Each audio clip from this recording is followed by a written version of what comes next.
Welcome to this book launch for Global Unitive Healing, Integral Skills for Personal and Collective Transformation by Dr. Elena Mustakova. Forward by Ken Wilber, afterword by Claudia Welss, and commentary by James O'D. I'm Dr. Kurt Johnson, one of the directors of the Light on Light Press.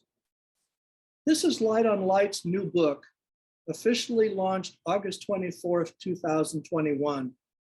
And we welcome to this program the author, Dr. Elena Mustakova, Ken Wilber and Claudia Welss by video clip, and James O'D, who last minute was unable to join us, but who has sent a written message.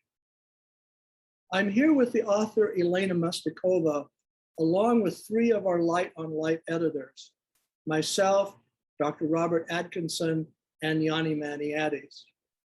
Also joining us is our media, lifestyle, and spiritual practice host, Karuna, who will be offering a blessing and prayer at the end of this amazing time that we'll be spending together. The live broadcast of this program was simulcast over multiple Facebook pages by the Sign Network, that's S-I-N-E. And we want to thank John Raymer, the founder of Sign, for that. We're going to be starting with our special guest and then moving to the author and finally to further comments by our Light on Light staff.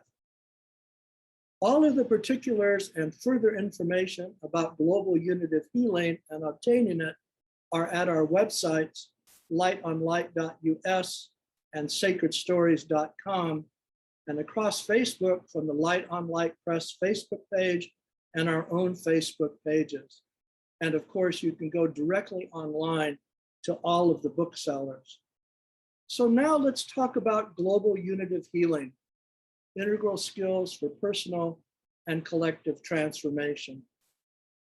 We were so pleased that both Ken Wilber, the founder of the Integral Vision, and Claudia Welss, chair at the Institute of Noetic Sciences, clearly saw the importance of this book and offered to write, respectively, the foreword and the afterword.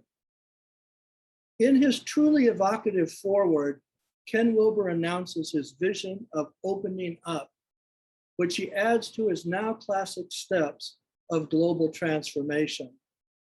Waking up to our divine nature and full moral capacity.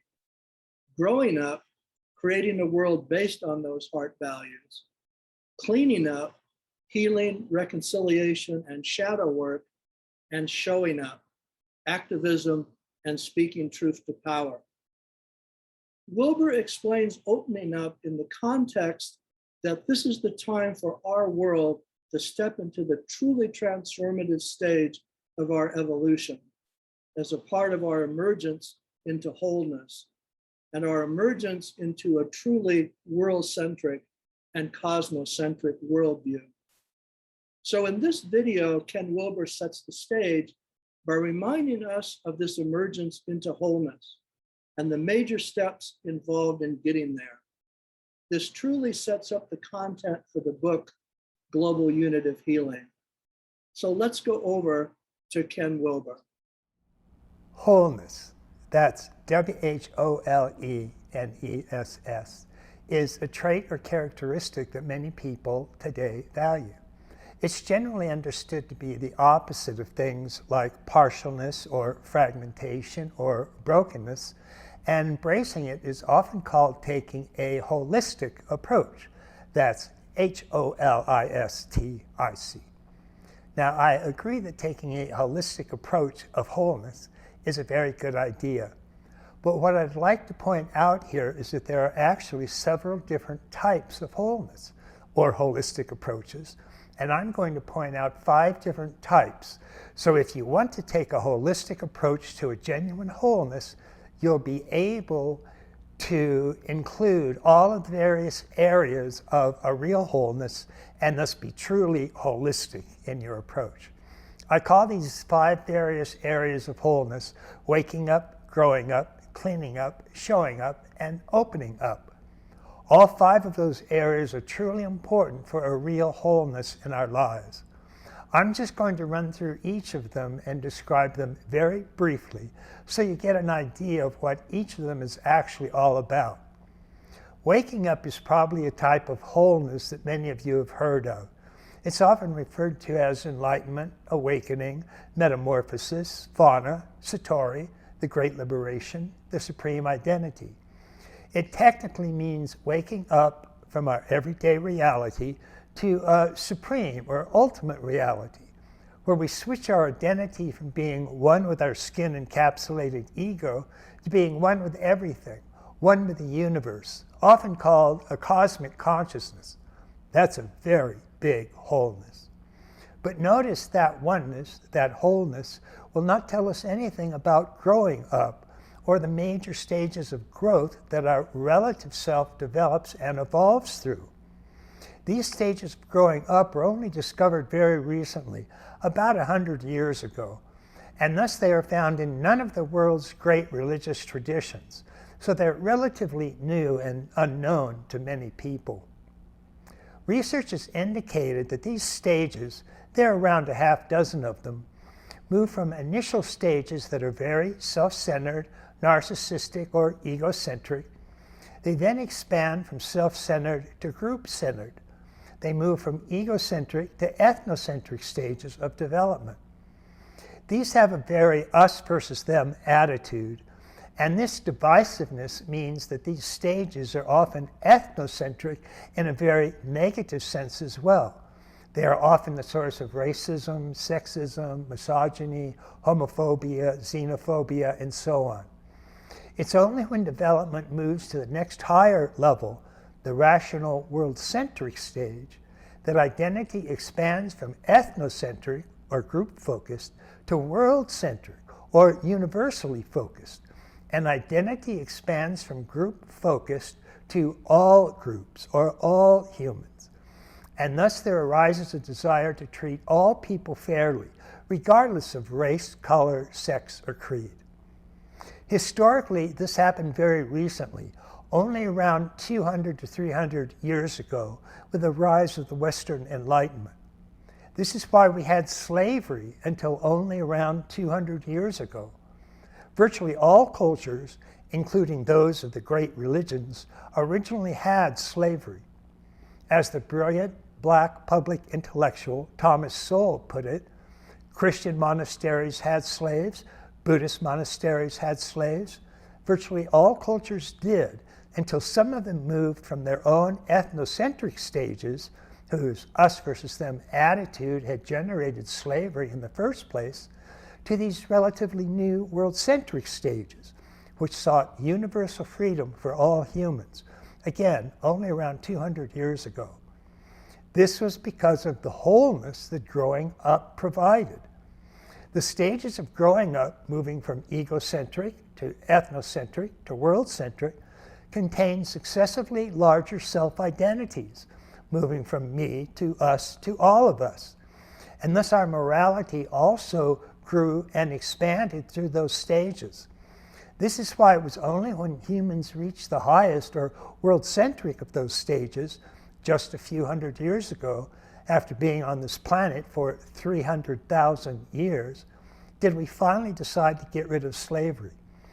Human beings still grow and develop through those major stages, and they do so in the same order that they originally developed, egocentric to ethnocentric to world-centric, each stage being an increase in wholeness.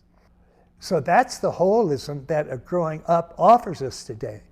And notice that an understanding of the actual stages of growing up, their actual structure, such as being ethnocentric, is not a wholeness found in any of the waking up traditions.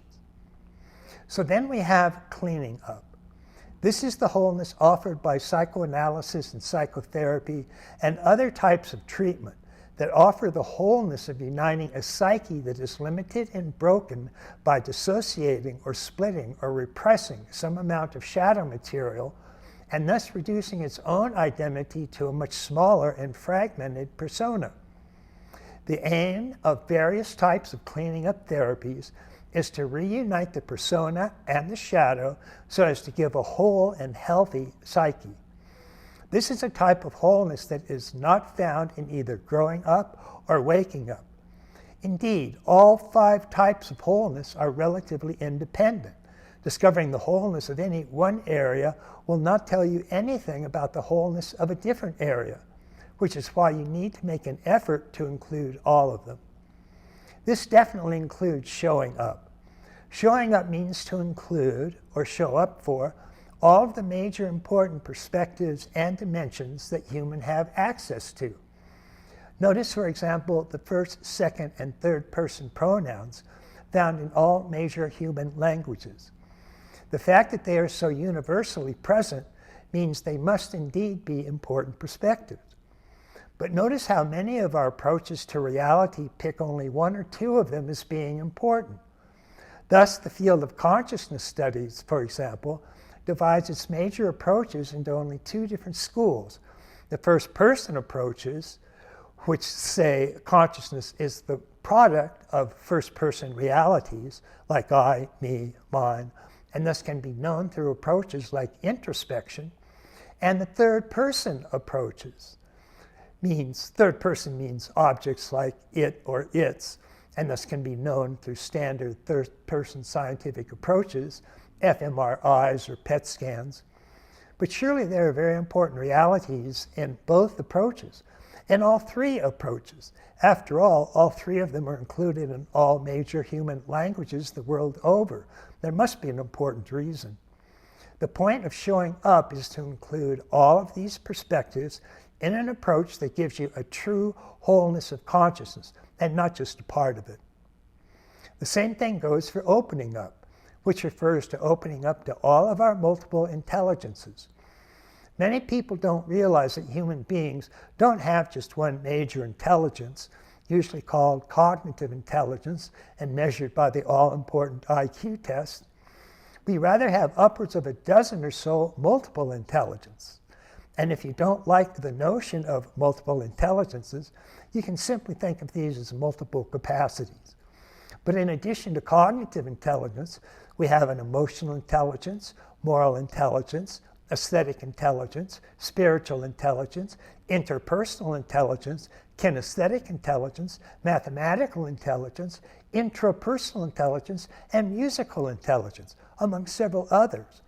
The point about opening up is that not only are few people awake to or opened up to all of their multiple intelligences, few people even realize that they have them. All of them or just a few of them. This comes as a surprise to most people. So one of the things that we want to be aware of, and one of the things that forms a new type of wholeness itself, is to be aware of the full spectrum of intelligences or true capacities that we have available to us. So those are 5 approaches to wholeness, each one of which is quite different, but each of which adds another truly important aspect to a real and genuine wholeness, a truly holistic approach to reality. So I recommend you remember all 5 of them: waking up, growing up, cleaning up, showing up, and opening up.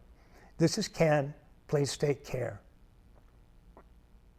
Thanks so much, Ken Wilber, for those comments on wholeness and opening up to the real potentials of our future.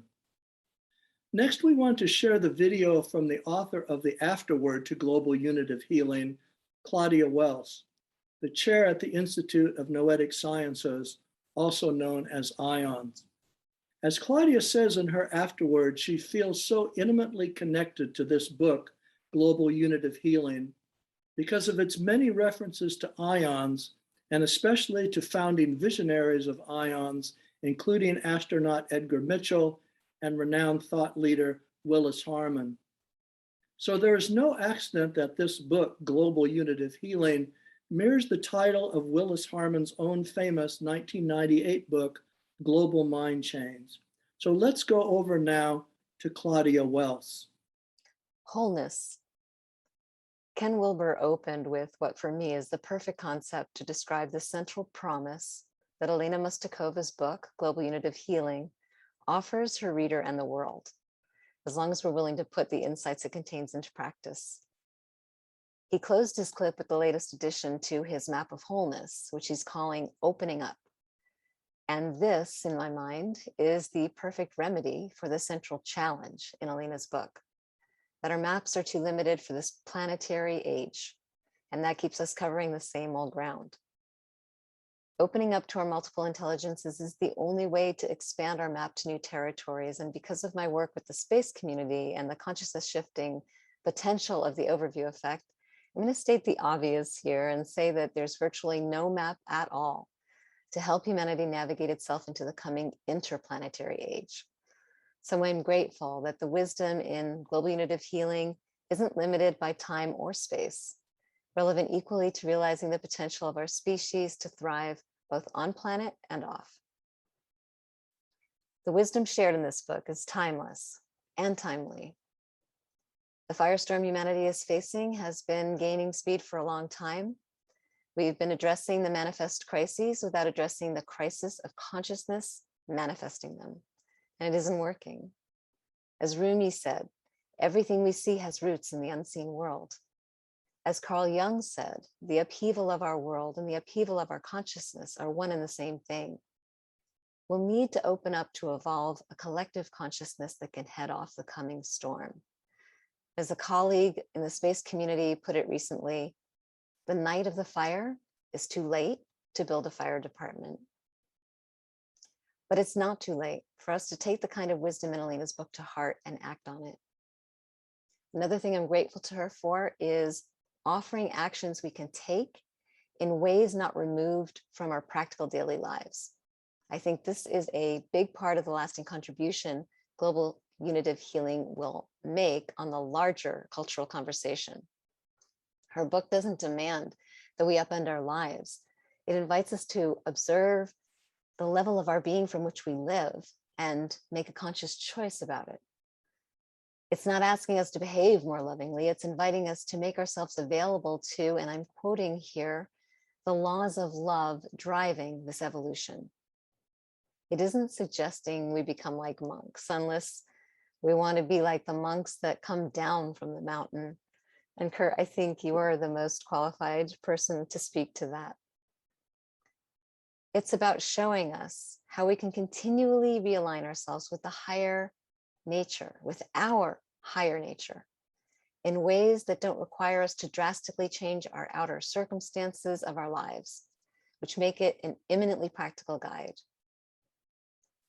Elena's phrase, realigning ourselves with our higher nature, is what Willis Harman, the first president of the Institute of Noetic Sciences, or IONS, called coming from the higher spectrum frequencies of consciousness. It can be challenging to come from higher spectrum frequencies like unconditional love and non-contingent happiness, no matter how good the circumstances. But especially when the dominant frequencies in our environments are fear or anger. So we have to learn to build capacities of our hearts and to be stronger than those environments if we want to raise the thermostat instead of adapt to the ambient temperature in the room, so to speak. IONS has been dedicated to democratizing reliable access to the higher spectrum frequencies of consciousness for over 50 years. And I'm grateful to see the influence of that legacy so meaningfully presented in Elena's book. As Kurt said, Willis Harman was a huge influence in my life, finding me during my time at UC Berkeley, where he opened me up to the intelligent difference between addressing symptoms, which is what I was doing by working to convince leaders of global corporations to change to more social and environmentally responsible practices, and addressing cause, which is addressing the level of consciousness manifesting the unwanted practices. This is how I first learned about the new science suggesting that consciousness is primary and causal in the universe, and how if we shift consciousness, we shift everything. At the same time, someone recommended that I check out the work of this new institute called HeartMath. I wish I could remember who it was so I could thank them, because it was from them that I learned about the causal nature of energetic coherence in the universe and of the importance of the human heart in creating greater coherence, not just within ourselves, but within our world. This was another really welcome revelation confirming a deep intuition, and I immediately brought their science and techniques into my work with corporations. I mean, truly in this way, it's like ions and heart math raised me. They brought me from feeling that humanity was a failed experiment to knowing the magnificent potential of our species. They were my top sources of high-level content for shifting consciousness, and they still are. So I'm also grateful to Elena for acknowledging the important role they've been playing in Global Unitive Healing as the pioneering science-based organizations tending to the illumination of humanity that they are. But I saved my biggest gratitude for last, and that is for Elena calling the reader's attention to her belief that the world's organizing principles are becoming obsolete, except I'd say they already are. Apollo 14 astronaut Ed Mitchell got a similar message when he had the epiphany in space that inspired him to found IONS to be to inner space what NASA was to outer space. He became famous in the 20th century for being the 6th man to walk on the moon, but he's becoming even more famous in this century for that epiphany, dubbed the overview effect by space philosopher Frank White, in which seeing Earth through the lens of space gave Ed a unique perspective and a visceral feeling of oneness with everything. What's less known is that he also had a direct perception of unconditional love as the organizing principle of the entire universe. In other words, he had a direct perception of the laws of love driving this evolution that Elena writes about. Science has already proven that the energies of unconditional love are an organizing principle of our bodies. How close might we be to discovering that they're also an organizing principle, by whatever name we call them, of our universe? As a citizen scientist and chairman of IONS, it matters to me that science tells a new story that contributes to replacing our obsolete ones. But the important thing is that this direct perception of oneness is available without understanding the science behind it and without going into space.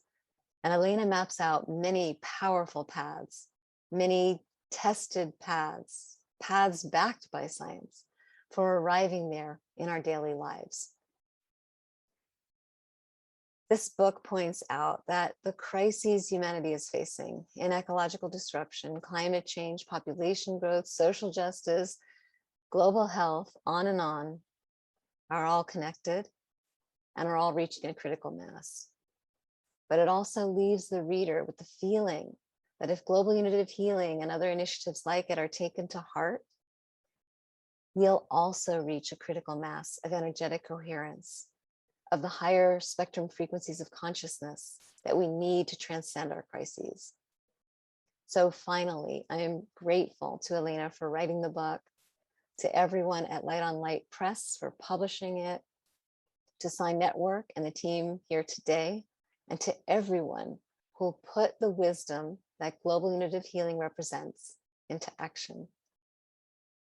Thanks so much, Claudia Welss. Well, these have been wonderful setups to sharing more about Global Unitive Healing. And we were so looking forward to having famed thought leader and peace activist James O'D with us for the ensuing discussion. Last minute, James was not able to join us, but he asked that we share his commentary on Global Unitive Healing, which is at the front of the book, along with the new message that he sent us when he notified us that he couldn't be with us. So Light on Light consulting editor Yanni Maniates has agreed to join us, and he will share James' messages joined together into one commentary on Global Unitive Healing. So over now to Yanni Maniates for James O'D. Thank you, Kurt. And it's really an honor and pleasure to be able to read for James. And as he wrote, Unitive Healing is a hymn to collective sanity and the deep recovery of higher values that can be globally gestated and collaboratively shared across the world's diverse cultures by an evolving humanity. Science alone, religion alone, not even enlightened socio-political reform can bring about the evolutionary breakthroughs needed to dig us out of the cataclysmic hole created by the imbalanced emphasis on material success, divisive truth claims, ecological numbness, widespread psychic fragmentation, and even deeper trauma. Here is where Mustakova steps in with such potent and wise medicine for our time. It would be one thing if she just laid out with shining clarity how an integral worldview can address our pervasive wounding. But she also does something even more brilliant than that. She lays out the great universal and unifying spiritual principles which illuminate both the theory and practice of individual and global transformation. She goes into the heart of our wounds by showing in case study after a real-life case study how very diverse individuals and couples can emerge from painfully shattered lives and experience in palpable ways the journey from confinement and personal obsession to wholeness and even universal interrelatedness. She sheds skillful insight into moving from neurotic thinking to creative thought, how mindful practice can create spaciousness in our lives, enabling us to evolve, how we can serve a world in crisis through constructive resilience, and how therapeutic approaches grounded in integral spirituality can open us to profound experiences of unity in genuine psychological and spiritual realization. Mustakova uses a storehouse of insights from the Baha'i faith and other diverse emergent teachings to describe humanity's path of inner-outer development. What a relief to read a book of such comprehensive truth and wisdom. And James continues, what excites me about this book is that it represents a breakthrough in thinking about unity and healing on a global scale. What emerges is a spiritual map that sheds the enlisting requirement of both religion and ideology with their requirement to join up and exclude other facets of the whole truth, thereby creating in-group, out-group partisan dynamics. The invitation in this integral map is to collaborate and explore together values that are universal and to live those values. Evolving together creates a new collective adventure that thrusts us into vivid experiences of our interrelatedness and interdependence. In this way, we are not trapped within the confines of the ruinous chaos created by fierce self-interest and the dominating modalities of elitism and exclusion. We move out of suppressing the wounds created by dysfunctional competition to facing the pervasive trauma that supremacist thinking has created, and we do so with the energy and creativity of new narratives which embrace wholeness. We finally have a story that doesn't consume our energy with mobilizing against the polarity in the problems that we collectively face, but we engender a more positive resilience through constructive solutions that serve the common good. When we contemplate the mobilization of our collective creative power, the heavens literally open up to reveal a new earth evolving. No, great. Thank you so much, Yanni. Now, I think with all of this truly inspiring and insightful introduction, we're really ready now to welcome the author of Global Unitive Healing, Dr. Elena Mustakova, and have her talk about this amazing book. But first, I want to say just briefly that Ken Wilber will be joining me and Elena on Voice America tomorrow, August 25th, along with renowned thought leaders David Korten, Jean Houston, David Sloan Wilson, Rianne Eisler, Annalo Schmitzman, and others for a Voice America special entitled Global Unitive Healing Toward a World That Works for All. whereon we'll further discuss all of this rich material in such a time of global challenge. That program will be available 24/7 on demand from tomorrow onward. So just Google the Convergence on Voice America or check out any of our Facebook pages. So with that further note, Elena, welcome. And now take some time to share with us about this book from the intimate point of view of the author herself. Thank you, Kurt. And thank you, friends. I really appreciate the wisdom, the caring, and the hard work that all of you have put into making this happen. It is a great privilege for me to be here today sharing thoughts.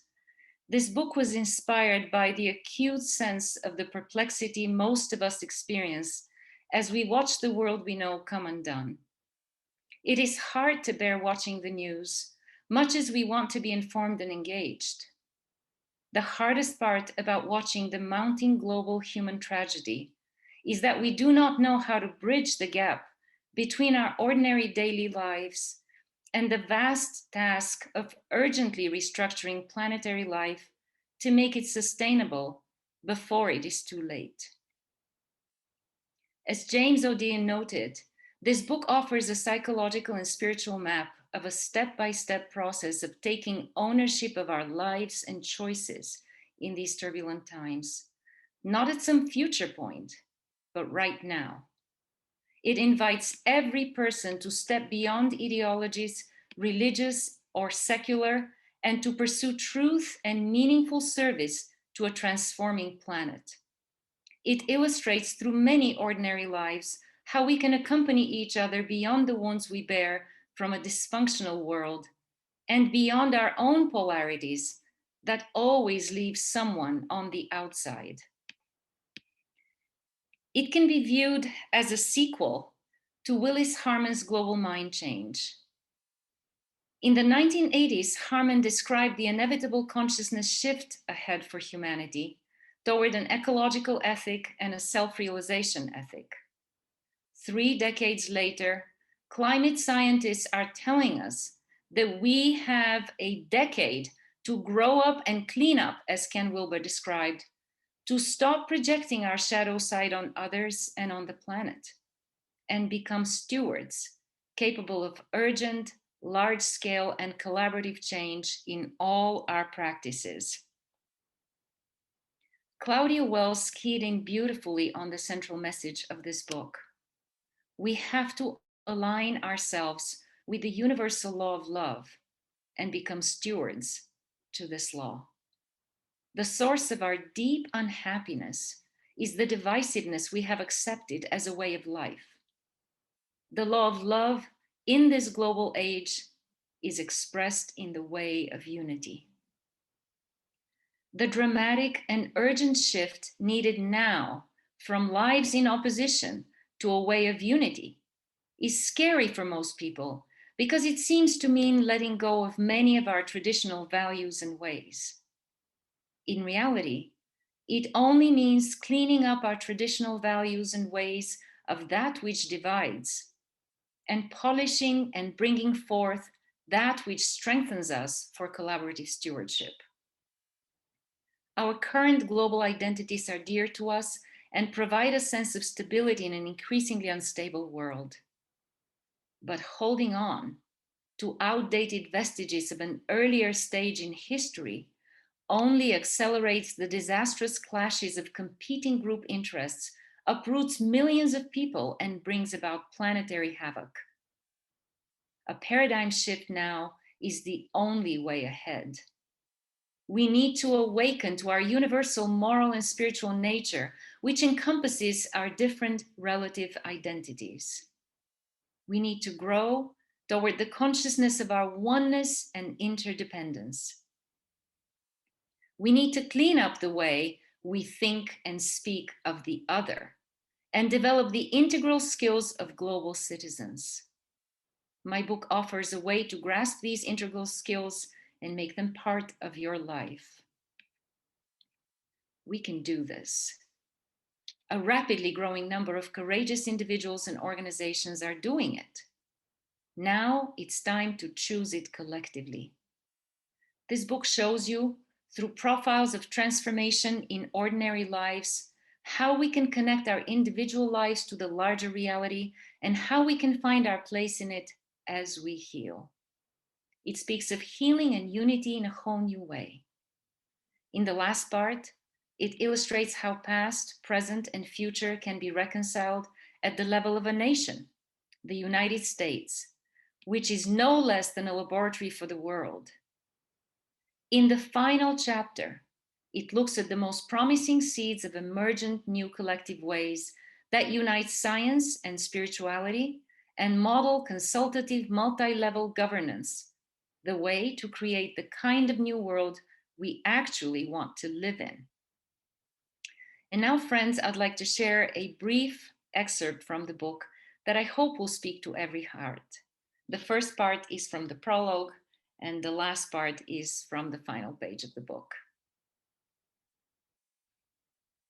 Dost thou reckon thyself only a puny form, when within thee the universe is folded?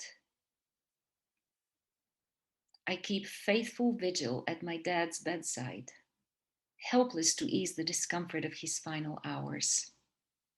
In moments such as these, faced with the ultimate transition, our daily self-definitions lose all meaning. Subtle breezes transport us to a place beyond names and time as we begin to remember. For millennia, the passage of a person from this realm or the birth of a child into the community were times to revere the connections of the individual soul to its own center of knowing, to the land, to ancestors, family and clan, to the earth that sustains us, and to subtle ultimate reality. With the generations and the advances of centuries of civilization, we have somehow forgotten about these primal reasons for being. We have cultivated sophisticated outer forms of knowledge and have come to depend on them so confidently that our inner wisdom and deeper intuitions have been silenced, and we have lost sight of unknowable spirit. With each next year that races by, as technologies multiply our ability to cram more into each minute, our sped up and stressed ways leave less and less space for reflection.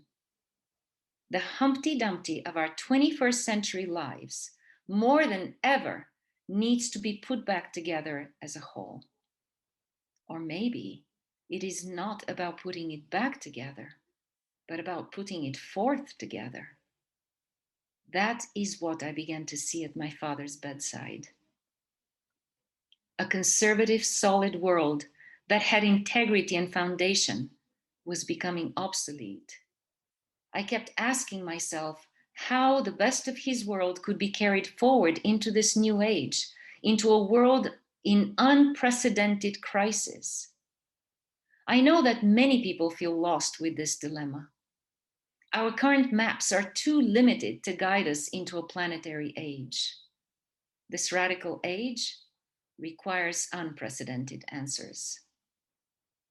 In 1844 and in 1863, twin luminaries, the Bab and Baha'u'llah, announced the dawn of a new evolutionary age in which humanity is maturing and uniquely able to tear the veils of false divisions and oppositions, and to develop consultative processes towards more coordinated and just governance.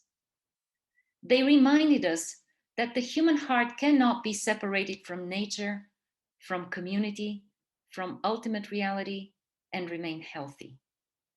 That within each of us lies the power to discover the way in a planetary age.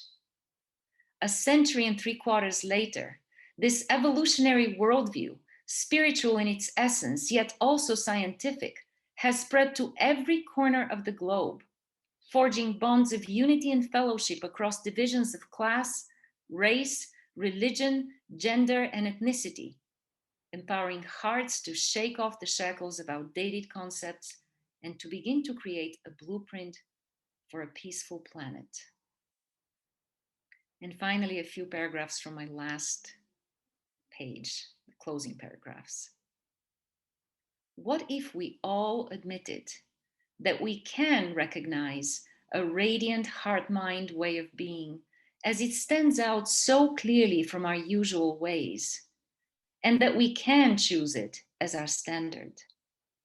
What if we regularly gathered across social demarcations to engage in reflective, meditative, prayerful, and joyful practices that elevate and strengthen our spirits, awaken our conscience, clarify our intent, build fellowship, and open space to consult and act together?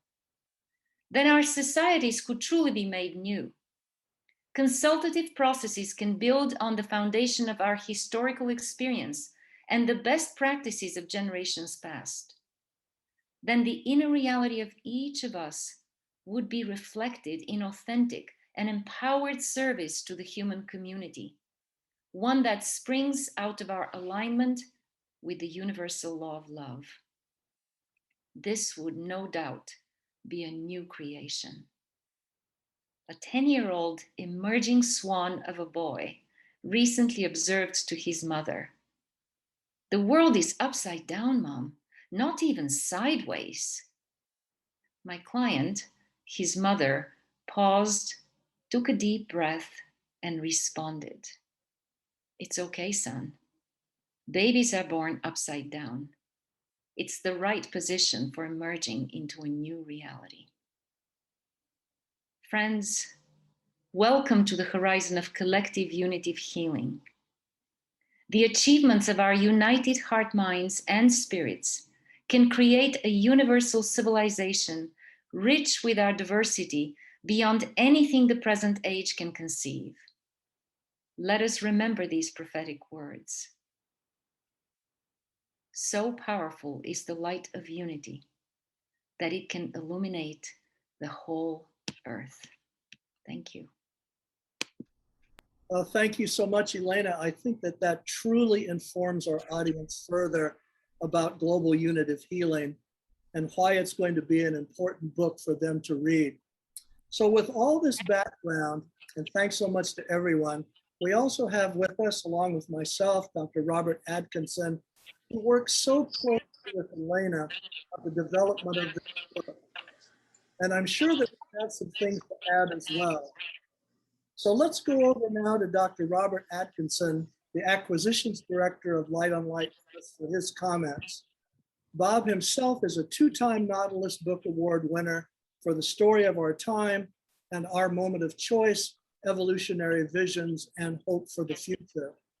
And the book, Our Moment of Choice, also figured prominently in the Voice America discussion just noted. And as well, just yesterday, Our Moment of Choice won a Gold Now Living Book Award. So over to Bob. Thanks so much, Kurt. I'm really very grateful to be part of the Light on Light Press team and also the Global Unitive Healing team. So I'd just like to start off. We've got so many incredible endorsements for the book, one of which you just heard from James O'Day. I'd like to start off with another one of the book's endorsement. This one from Joni Carley, who is the author of The Alchemy of Power. She says, "Global Unitive Healing connects the dots between the macro trends on the planet and the micro movements of our souls, and between our mystical lives and our social reality. This book addresses the deeper truths of language, meaning, values, spirituality, resilience, transformation, and love. Global Unitive Healing is an insightful guide offering deep-seated wisdom on the emergent global consciousness that is aligning around our interdependence." What a great perspective on this much needed book. So Global Unitive Healing does many things. It illustrates that even with so many injustices in the world, heightened even more by a pandemic, we are nevertheless transitioning into a new interconnected, cooperative, pro-social world through a renaissance of humanity's rich spiritual heritage. A major contribution of this book is that to the depth and richness of the world's wisdom traditions, and to what Andrew Harvey identified as the mystic ways of understanding them, Global Unitive Healing adds the way of unity, as brought forth in the mid-19th century Baha'i spiritual paradigm, an evolutionary advance integrating Eastern and Western spiritual thought, laying out the great universal and unifying spiritual principles so greatly needed in our time. So from a historical context, Andrew Harvey highlights the essence of each spiritual tradition when he says, from the voices of the first world, humanity has learned the ways of guardianship or respectful, reverent intimacy with nature. From Hinduism, humanity has learned the way of presence or the state of pure consciousness. From Judaism, humanity has learned the way of holiness or a vision of the divine. From Buddhism, humanity has learned the way of clarity or awakening and enlightenment. From Christianity, humanity has learned the way of love in action or a response of devotion and service to other beings. From Islam, humanity has learned the way of passion or peace in surrender to the omnipotent. Each of these rich traditions carry forward spiritual languages that inspire millions of hearts and minds amidst the turbulence of a new era. What Global Unitive Healing adds to this evolutionary trajectory is an understanding of the periodic refreshing of this pattern of renewal, like the coming of a spiritual springtime. Through the mid-19th century spiritual paradigm shift that brought forth the first and still relatively little known contemporary expression of the integral way of unity in a spiritual language designed to speak to an interdependent humanity. Well before the field of integral studies came into being, an evolutionary worldview emerged. This way of unity proclaimed the mystic wholeness of religion as well as the oneness of humanity. This process that includes a pandemic that has brought to light even more the divisive effects of a world separated from itself and the long evolutionary trajectory that is currently bringing about the transformation of human consciousness has long been on.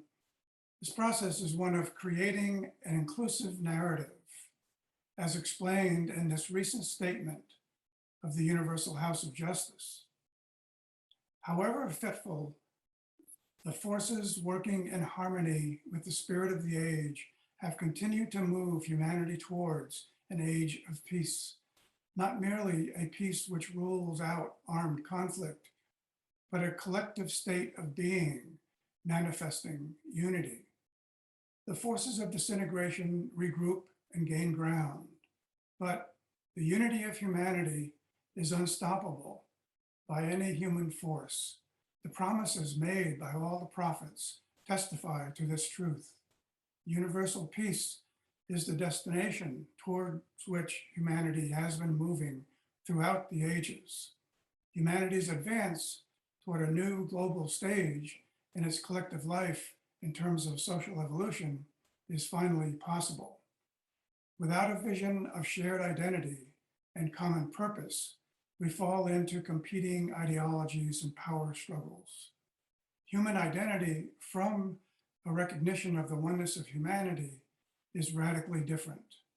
Human identity from a recognition of the oneness, in this perspective of the oneness of humanity, the diversity that characterizes the human family, far from contradicting its oneness, endows it with richness.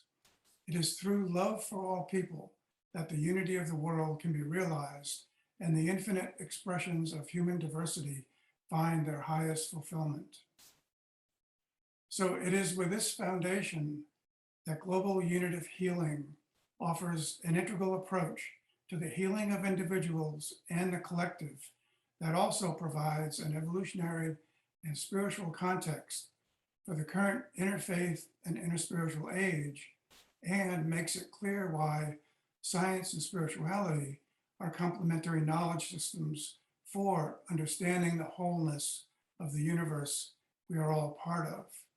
It makes the collective leap of consciousness we are in the midst of, and the challenges we face in this process, not only more understandable, but more meaningful. We encourage you to explore this timely and much needed book. Hey, Bob, so thank you so much. Now, what's interesting is that myself and Bob and our other colleague and editor, Nomi Naeem, who's our colleague from the New York Public Library System, worked really closely on the development of this book. And what was so gratifying to me was that so many people that helped us develop the book, like Ken and Claudia and other thought leaders, actually then, as you have seen, became a part of the book itself, either writing forwards, afterwards, or the really wonderful endorsement that book has gotten. So this made it even more personal and more deeply aligning for all of us. So the last thing I want to do here before I go over for a closing prayer and blessing from Karuna is ask Elena, now that she's heard Bob and everyone else, if there's any things that she would like to say just in some final comments before we close out. So Elena. Thank you so much, Kurt. Yes, there is something very important I wish to share. The experience of putting forth this book was an experience of working in a collaborative, in an amazing team of remarkable people, stewards, servants. This is not the kind of work that can be done by one person, and it wasn't. It was done by many people. Some of them are here, and a lot of wisdom, a lot of lives have contributed. And then the guidance of Light on Light Press, the team that worked with me, I am so profoundly grateful. And when I think of this book now, I think of it as an example of how we can, and no doubt will, come together and collaborate. And the sum total of our collective efforts will far exceed anything that we can do individually. So yes, I'm profoundly grateful to all the people who contributed to this process, from whom I learned, by whom I feel enriched. And I look forward to witnessing us arise in stewardship to this planet in the next 9 years. We don't have a long way to go. We have far to reach, but a short time now. So I hope we've gathered the energy, the inspiration from each other, and we're ready for the next 9 years. Yeah, so Elena, thank you so much. And I think this program has done such a wonderful job of introducing the book Global Unitive Healing to everyone. And we really look forward to how this message is going to further unfold when this book reaches the public and the thought leader and activist communities.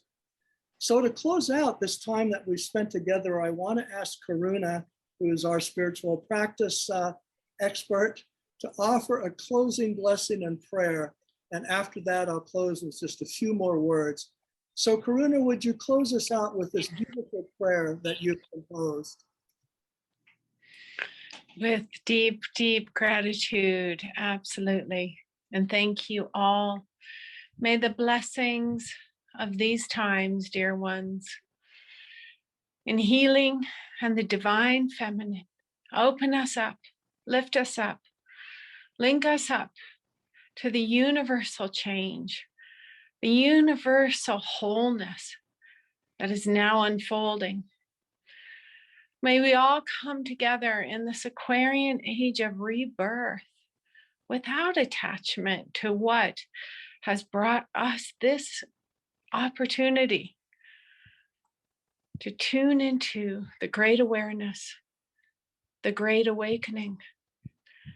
We give so many thanks for all who have taken their time into these finite steps to really graduate into the infinite with grace, and trusting her divine and generous hand to guide us and lead us back into love. Amen. Sat Nam. Aho. May the blessings be with you all, and thank you so much. Sat Nam. Well, thank you so much, and thank you all for being here. And remember to join us on Voice America for our Voice America special, available 24/7 on demand, entitled Global Unitive Healing Toward a World That Works for All. Just Google the convergence at Voice America. And we'll also be further sharing the videos from Ken Wilber and Claudia Welss online as well. Just look for this title, Ken Wilber and Claudia Welss on Global Unitive Healing. So remember to enjoy Global Unitive Healing by checking it out online and all of your booksellers. It's an important, amazing, and change-making book. So thank you all for joining us.